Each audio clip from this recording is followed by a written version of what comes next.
So from the beginning of this project, I've been semi-following this image of writing your novel in a year, right? And, you know, just cutting down the weeks to make it 6 months. Pretty easy, pretty good. However, when it came to plot development, I completely got stuck.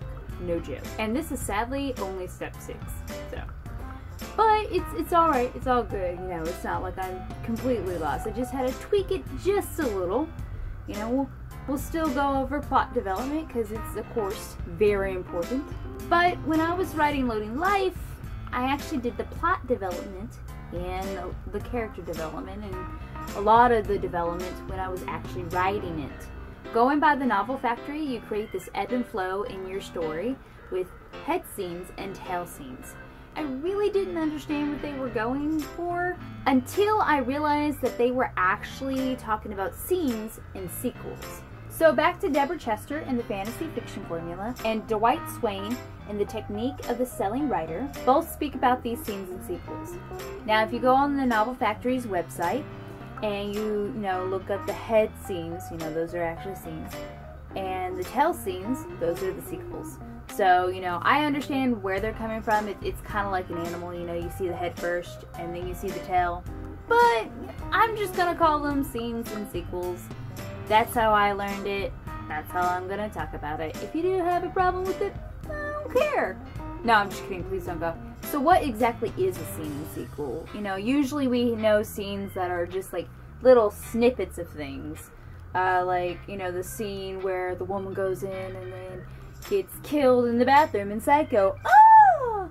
Or with sequels, we know them as, oh yeah, the book that comes after the first one. But in this case, it's not that, it's no. So the scene is where the action occurs. It's where you have your goal, your conflict, and your dilemma. Your goal in a scene is what the main character wants. What are they going after? The conflict is what gets in their way, what tries to stop them. And the dilemma is when they are stopped or when the goal isn't reachable, that's when you have the dilemma. Like, oh no, crap went down, what do, right? And then you have the sequel. And the sequel is where the reflection occurs. You have the reaction, the dilemma, and the decision. And in the reaction, it's, how your character reacts to what just happened. The dilemma is, okay, how are they gonna actually get their goal now? What do they have to do? They have to start thinking about how to achieve their goal without, causing another mess, or, have the evil villain do something evil again. How do they get past that? And the decision is where they're like, okay, this is the plan. This is what I'm gonna do to get my goal. And the decision is usually the worst possible one they can make. It's not that your character is stupid or your character is ignorant. Hopefully not. Hopefully you have at least a little smart main character to keep interest. But it's usually the one that they have to choose. This is how you raise the stakes for your character in your story. You want to get people emotionally invested in your story. And this is a big portion of how you do it, right? So the next question becomes, how many scenes and sequels do you have in a story? Well, it's different for each story. If your story is more action-packed, if it's more like rush, if it's more like, oh my gosh, exhilarating, thrilling, then it's probably going to have more scenes and sequels, right? Like a roller coaster. There's going to be a lot more parts where you're going freaking fast and screaming, or if you're like my best friend, screaming and laughing at the same time because, I think she likes to make fun of me, or that's just how she deals with fear, I'm not too sure. But you're not going to have that many sequels, you're not going to have it where you're just going slow on the roller coaster. No.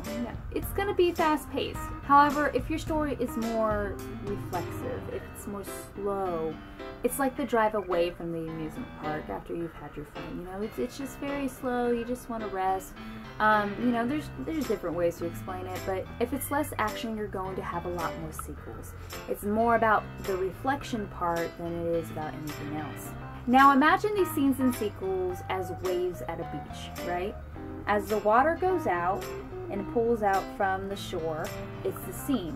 And as it comes back in after the water's built up for however much, it's the sequel hitting the sand, right? And it goes out and in, out and in.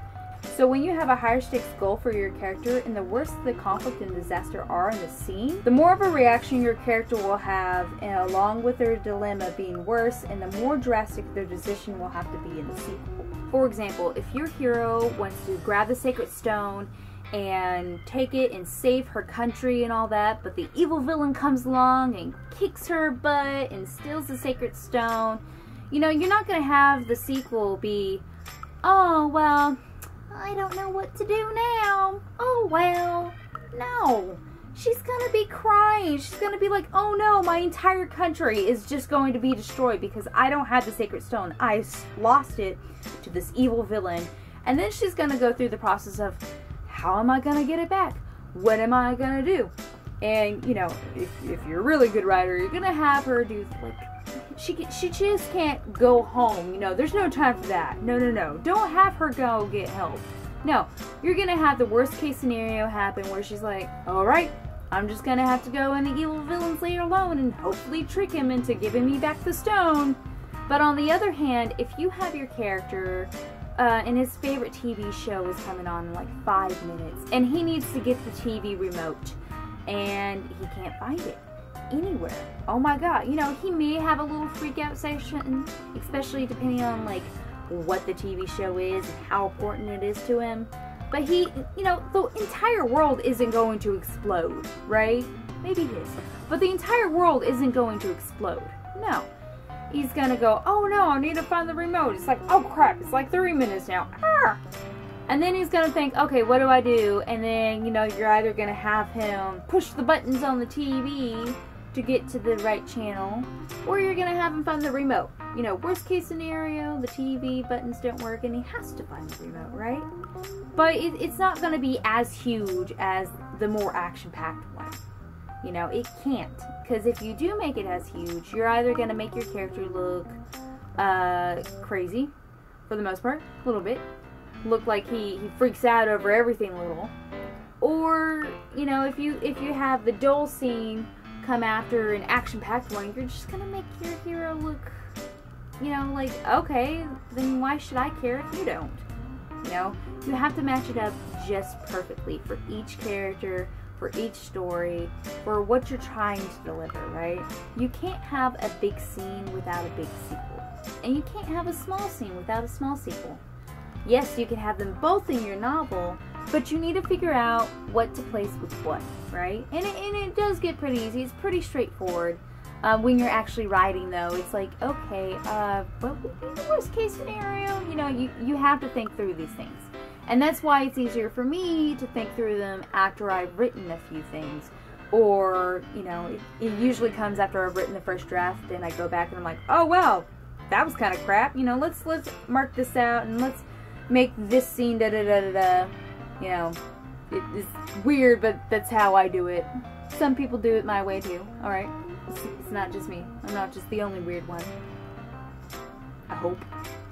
Once you get that ebb and flow going, once you get those waves going, whether it's, you know, a roller coaster or, you know, just a chill drive, whatever you're going for, once you get started and once you start thinking about it and get it going in a perfect rhythm, that's when your story will come together even more. Plot, like all aspects of a story, are very important. You just have to think, how will this affect my character? How will they react? And what will their decision be to keep the story going or to finally end it, you know?